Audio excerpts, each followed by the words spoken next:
अगले कॉलर अब हमारे साथ जुड़ चुके हैं। श्री शिवाय नमस्तुभ्यम, गुड मॉर्निंग। हमारे साथ जुड़ने के लिए शुक्रिया। बताएं कौन से स्टॉक पर राय लेना चाहेंगे? मैम ओएनजीसी है और इंजीनियर इंडिया। ओके, कौन से रेट पर आपने खरीदे हैं और कितने समय तक होल्ड कर सकते हैं? मैम 1 साल के लिए होल्ड करना है। 316 पे ओएनजीसी लिया है और इंजीनियर इंडिया 224 का। ओके, तो 1 साल का आपका टाइम होराइजन है। अक्षय, जी ओएनजीसी और इंजीनियर्स इंडिया दोनों के चार्ट्स कैसे हैं और 1 साल का उनका टाइम होराइजन है? जी। तो ओएनजीसी जो है, टेक्निकली ओएनजीसी ने 2 दिन पहले एक शॉर्ट टर्म सपोर्ट ब्रेक करा था जो करीबन 305 के आसपास था। तो उसके चलते आपको एक नेगेटिव टेक्निकल सेटअप देखने को मिल रहा है। और क्रूड ऑयल भी कहीं ना कहीं जिस तरीके का जो गिरावट देखने को मिला है उसके चलते स्टॉक में काफी इफेक्ट आ रहा है। तो ओवरऑल अगर स्टॉक में मैं प्रेडिक्ट करूं कि कहाँ पे पॉसिबली स्टॉक में एक हल्का सा बॉटम या सपोर्ट बनता हुआ दिखे, वो लेवल रहेगा शायद 280 से 285 के आसपास। तो और 4-5 रुपए का डाउनसाइड शायद आपको देखने को मिले। आपका महीना एक नजरिया के आसपास है, तो मैं कहूंगा अगर आप एवरेज करना चाहे तो 280 के आसपास स्टॉक मिलता है, वहां पे एक बार एवरेज करे। पर नेगेटिव शॉर्ट टर्म सेटअप होने के चलते मैं कोई बड़ी रिकवरी जल्दी उम्मीद नहीं कर रहा हूं। एक सपोर्ट बेस जरूर बन सकता है, हल्का सा ट्रेडिंग का बाउंस मिल सकता है आपको। पर अगर आपको लेवल 295 298 के आसपास ओएनजीसी दिखे, एक बार आप ये स्टॉक से शॉर्ट टर्म के माध्यम से एग्जिट ले ले, ये मेरा व्यू रहेगा। इंजीनियर्स इंडिया की अगर यहाँ पे बात करें तो जो टेक्निकली मैं अभी इसका सेटअप देख रहा हूँ तो एक रेंज बाउंड सेटअप है। बाकी ब्रॉडर व्यू है कि वॉल्यूम्स कम होने के चलते ज्यादा कुछ एक्शनेबल नहीं दिख पा रहा है। 180 का एक सपोर्ट जोन है। तो होल्ड की स्ट्रेटेजी बनेगी। अभी तक कोई नेगेटिव संकेत नहीं दिख पा रहे मुझे प्राइस चार्ट पे। अगर रिकवरी करता है स्टॉक करंट रेट पे या हल्का सा डिप 190 के आसपास आके रिकवरी करेगा तो वापस 250 270 का लेवल छू सकता है।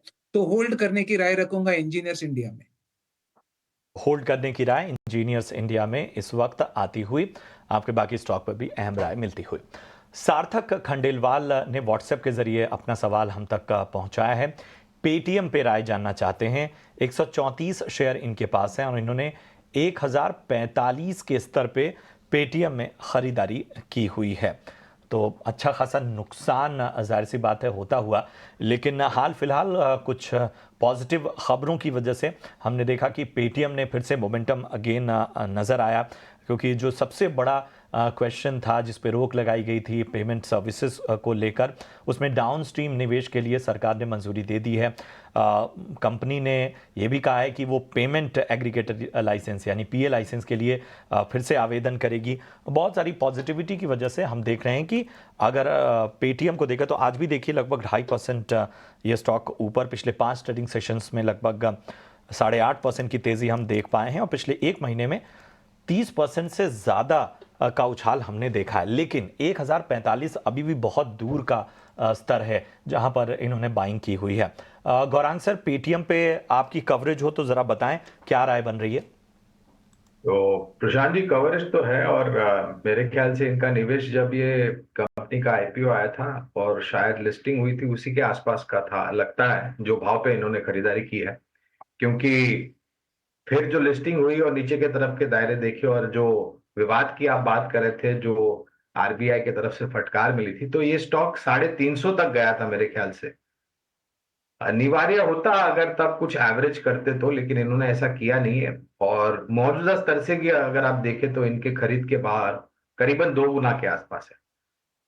हमारी पहले तो बने रहने की राय है और हमें लग रहा है कि जो भी विवादित परिस्थिति थी और जो भी औपचारिक स्तर पर कदम उठाए थे उस वाद विवाद को ठीक करने के लिए थोड़ी बहुत स्पष्टता और स्थिरता अब आती हुई नजर आती है। ये भी ध्यान में रखें कि काफी कुछ उच्चतम स्तर पर जो अधिकारी थे उन्होंने इस्तीफे भी दिए हैं, तो उसका भी असर पचाना अभी बाकी है।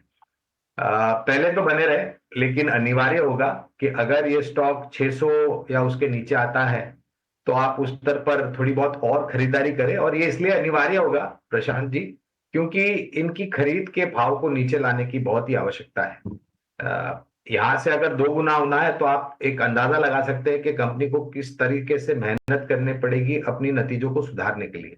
तो वो थोड़ी दूरदृष्टि की बात हो जाती है। तो अनिवार्य ये होगा, रणनीति ये होगी कि आप 600 के आसपास या उसके नीचे आता है तो और जोड़े, ताकि आपका खरीद का भाव नीचे आ जाए। तो एक अहम रणनीति आपको गौरांग सर ने सुझा दी, उस पर अमल कीजिए। थोड़ा सा चैलेंजिंग बहुत लॉन्ग टर्म के लिए आपके भाव के लिए है, लेकिन यहाँ पर आपको एक विशेष रणनीति के साथ आगे बढ़ना होगा। मिश्रा जी हमारे साथ इस वक्त जुड़ रहे हैं। आशुतोष गुड मॉर्निंग, कहाँ से बात कर रहे हैं? गुड मॉर्निंग सर, मैं कानपुर से बात कर रहा हूँ। अरे वाह। और दो शेयर मैंने ले रखे हुए हैं, बाई किया हुआ है, आज ही स्टॉक बाई किया हुआ है। ये जी। 2 महीने तक 3 महीने तक मेरा व्यू है। गोदरेज कंज्यूमर, ठीक है, और दूसरा सर है मेरा आयोशी।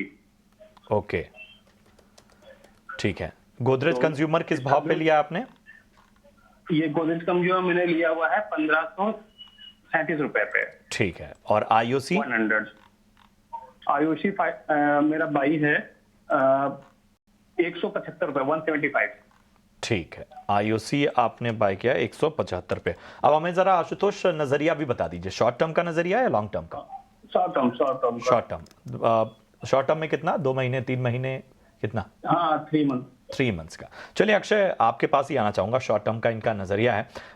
अगर हम गोदरेज कंज्यूमर को देखें तो पिछले 5 ट्रेडिंग सेशन से हम देख रहे हैं कि एक मोमेंटम गेन होता साफ तौर पर नज़र आ रहा है। स्टॉक का लगभग 4%, पौने 4% ऊपर गया है। पिछले 1 महीने में 9.5% का इस हिचकोले भरे मार्केट में भी एक तरह से सस्टेन किया है। गोदरेज कंज्यूमर में इनकी बाइंग 1537 है, इनके भाव के आसपास ही है, और आईओसी 175 ये भी इनके भाव के आसपास है। बताइए, चूंकि ऑयल मार्केटिंग कंपनियों में देखें तो क्रूड के इंपैक्ट की वजह से प्रेशर साफ तौर पर नजर आ रहा है, लेकिन 3 महीने के नजरिए से गोदरेज कंज्यूमर पर पहले राय दीजिए, उसके बाद आईओसी पे। जी, गोदरेज कंज्यूमर का प्राइस स्ट्रक्चर तो बहुत ही मजबूत है। एक क्लियर स्ट्रॉन्ग ट्रेंड चलता हुआ दिख रहा है, ऑल टाइम हाई पे है, और वॉल्यूम भी काफी इंप्रूव हो रही है ट्रेंड में। तो मेरा मानना है कि अभी भी ट्रेंड जारी रहेगा। वीक ऑन वीक अगर ये हफ्ता देखे तो बहुत स्ट्रॉन्ग परफॉर्मेंस करा है उसने। तो ओवरऑल एक सपोर्ट है 1360। अगर आप शॉर्ट टू मीडियम टर्म का आपका व्यू है तो जब तक 1360 होल्ड कर रहा है तो आपको कोई कॉशन या रिस्क मुझे नहीं बनता हुआ दिख रहा है, या रिवर्सल नहीं बनता हुआ दिख रहा है। ओवरऑल जिस तरीके का प्राइस सेटअप है, फिलहाल मेरा टारगेट प्रोजेक्शन करीबन 1620 तक है। तो 1620 का टारगेट आपको मिलता है तो वहां पे एक बार आप शॉर्ट टू मीडियम टर्म के नजरिए से मुनाफा बांध सकते हैं। आईओसी की बात करें तो आईओसी का जो प्राइस स्ट्रक्चर है, एक रेंज के दायरे में काफी महीनों से ट्रेड हो रहा है, और रिसेंटली पिछले हफ्ते जो अपर एंड ऑफ द रेंज है, जो करीबन 180-85 है, वो स्तर छू के वापस स्टॉक में काफी बिकवाली या प्रॉफिट बुकिंग देखने को मिल रहा है। तो थोड़ा सा अगर शॉर्ट टर्म का नजरिया है तो यहाँ पे एक कॉशन एडवाइस करूंगा, क्योंकि शॉर्ट टर्म में वापस अपर एंड ऑफ द रेंज से जब भी स्टॉक रिवर्स होता है तो निचले स्तर में 160 165 के स्तर छूने की हिस्टोरिकल इसमें टेंडेंसी रही है। तो शॉर्ट टर्म का नजरिया है तो मैं कहूंगा एक बार आप आईओसी से एग्जिट ले सकते हैं।